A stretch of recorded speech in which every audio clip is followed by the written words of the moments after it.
So I did my speech about the predictability of movie ratings in today's society, because we've talked about that in class. Clearly, it's prevalent. Okay. I became interested in movie ratings because I work in a daycare, and I realized that we just show the kids movies based on what they're rated, and not anything in the movie whatsoever. So I started to do some research. Movie ratings, in an attempt to be predictable and easily understood, usually overcomplicate matters that you can usually come to on your own, judgment call. So first I'm going to discuss what movie ratings are and how they're utilized. Then I will talk about why the audience needs to make decisions about movies on your own without outside prompting.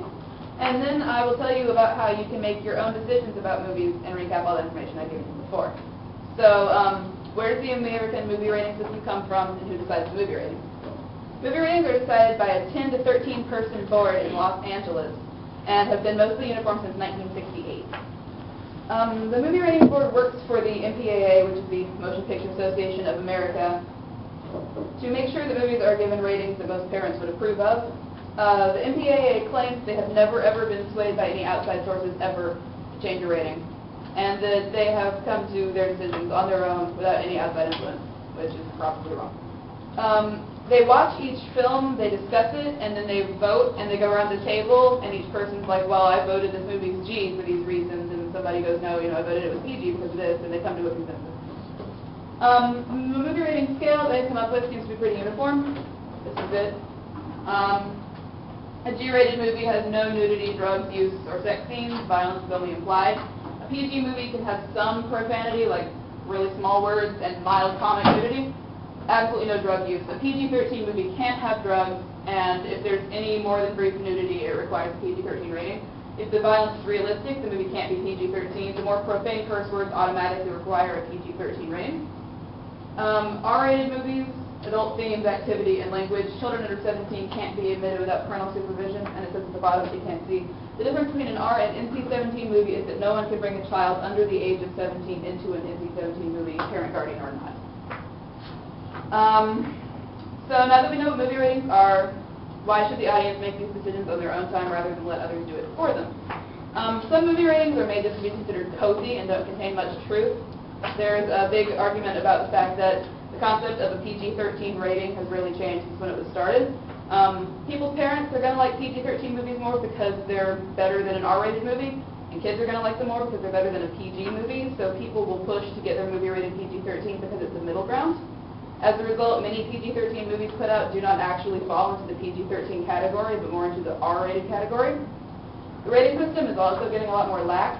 It used to be in the 70s and 80s that if you said the F word once, you had an R rating. You have to say it 3 to 4 times to get an R rating now. And the MPAA has stated, this is just how lovely the MPAA is, that between 1992 and 2003 there was drug or alcohol use in only 226 films. That's 9 years. Saying that only 226 movies produced at all had drug use. A company called Screen It Incorporated found drugs in 1,211 films in that same span, and 26 of the 51 that were rated G contained blatant use of drugs and alcohol. So, it's become apparent that the MPAA can easily miss things and has become lax with their film ratings, and the question is, what can we as consumers do to find the truth behind these things?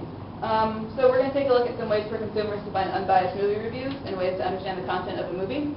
There are clearly some websites you can go to for people who don't want to go through the MPAA to find out what a movie contains. I'm sure everybody's been to IMDb. There's a very detailed section on that website that breaks down each movie by category and talks about what is contained within it, drug and alcohol use, nudity, language. And people can go in and edit it and be like, I found nudity in this section of this movie. There's also a website called kidsinmind.com that has developed a system that reviews most movies in very detailed format in order to remove all doubt about what exactly the trailer says when it said explicit dialogue, stuff like that. If we create our own way of seeing a movie rating for ourselves, we can raise awareness about the fact that many movie ratings are flawed. The MPAA has a monopoly on movie ratings, clearly. They're the only company to do official ratings for movies, and also the only ones who are taken the most seriously. If people begin to not utilize the MPAA's methods and ratings, the company might begin to realize that they're not being stringent enough. They also have an FAQ and a contact us section that you can utilize to talk to them and tell them that they need to change some things because awareness is key. So we've seen that it can be possible for a movie rating to be less McDonald's-like and predictable and more true to its content. So when all is said and done, is the style of movie ratings functional or just overly predictable and flawed? In trying to make movie ratings easily accessible and understood for the people, the MPAA has in fact McDonald's-ized the business, and in doing so has lost much of its credibility. Movie ratings are decided by a small group of 10 to 13 people that do not necessarily represent the entirety of America. Some movie ratings are done just by an almost antiseptic system of checkboxes, and the true nature of films is often skipped over. People can access outside sources in order to locate the true essence of the film without engaging in an MPAA rating. Most of the people in this room have been fairly good at calling out a rating of a movie based on what they know of its content. However, judgment calls are often better trusted than an MPAA rating. Some movies have been given almost absurd ratings by the MPAA. The biggest I found was the cartoon version of the Dr. Seuss book One Fish, Two Fish, Red Fish, Blue Fish. Has been rated PG because it promotes segregation. A company with this ridiculous grasp on what's considered doable is one whose opinion you need to take into account before viewing a movie, but definitely don't let his opinion be the only one you look into before you buy a ticket.